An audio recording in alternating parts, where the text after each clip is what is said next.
Welcome to Social Work Updates. In this video, we are going to talk about the second components of social work, the problem. A problem is a question or situation that presents uncertainty, perplexity, or difficulty. These is when the individual's need has not been met or there are obstacles to its fulfillment. A need is a condition or situation in which something necessary or desirable is wanted or required so that the person may function satisfactorily.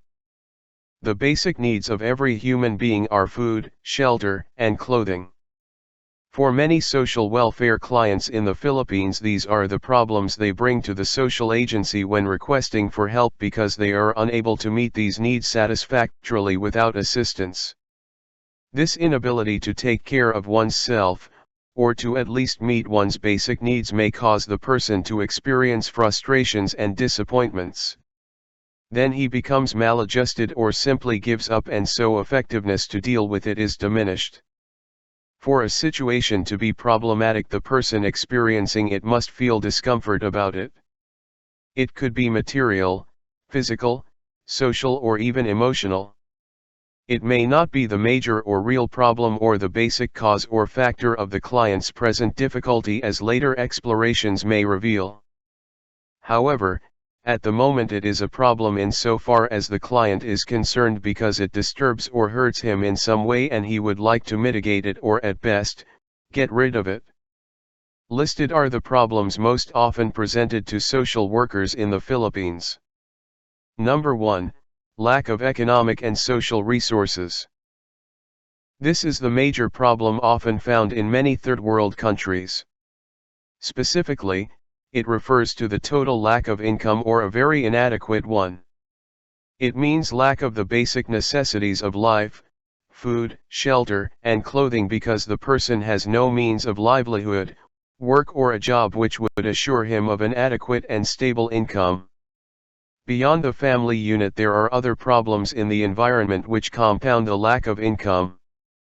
There may be scarcity of social resources such as health, education, welfare, and recreational services.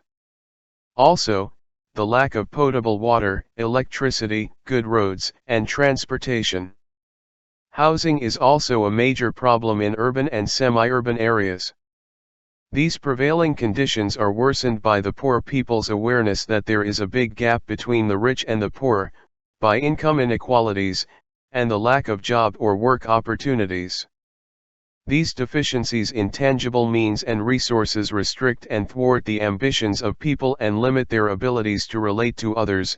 They are unable to achieve satisfactory human relationships. Poverty may eventually lead to an impairment of the individual's psychosocial functioning. Number 2. Lack of education and skills, knowledge, and experience.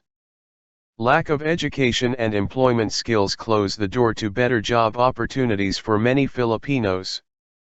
We are not referring to the lack of a college education, but rather to the lack of a high school education, and more so to the lack of an elementary education. The quality of education is such that sometimes, those who finish 6 years of basic formal education can hardly read or write.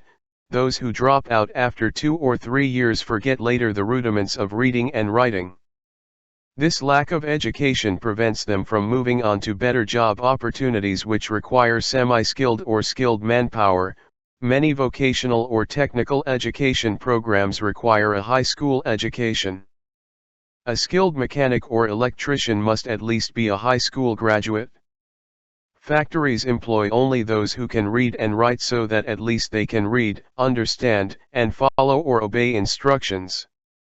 Vocational training for domestic helpers offered by non-governmental or voluntary organizations require the trainees to be able to read and write for obvious reasons.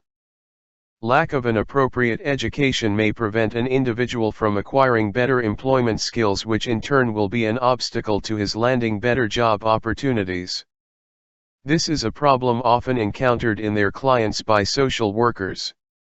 How to help them find outside employment or even self-employment when they lack education and skills is a perennial problem. Deficiency in knowledge and experiences also influence the nature and quality of relationships. Social workers are all too familiar with the story of how an individual comes to the big city in hopes of better opportunities, thinking that he will be met at the railroad or bus station or at the pier by a relative or friend who does not show up at all. Or he was given the address but does not know what ride to take or where, or has lost the little piece of paper in which it was written. So, if in Manila, he lands in the big park by the seaside called the Luneta, where he tries to find sleeping space along with 100 others including migrant youth and street children. He is fortunate if he is picked up by the police or the street social workers who roam the park and streets of the big city at night. At least he will be brought to a transient or halfway house where the social workers will help him find his way out of the dilemma. These are the cases or instances which often call public attention, but there are the more common instances with which social workers are all too familiar. In times of crisis, like when the family head dies and the widow does not know what to do, or a family member or child becomes sick and there is no money for medicine or hospitalization, or a teenage daughter has run away, such occasions call for crisis intervention because the person most affected by the crisis does not know what to do. Sometimes it is also a matter of giving information or directing the individual to the service that he needs. And for the continuation, stay tuned on the next video. And that's it, thanks for watching.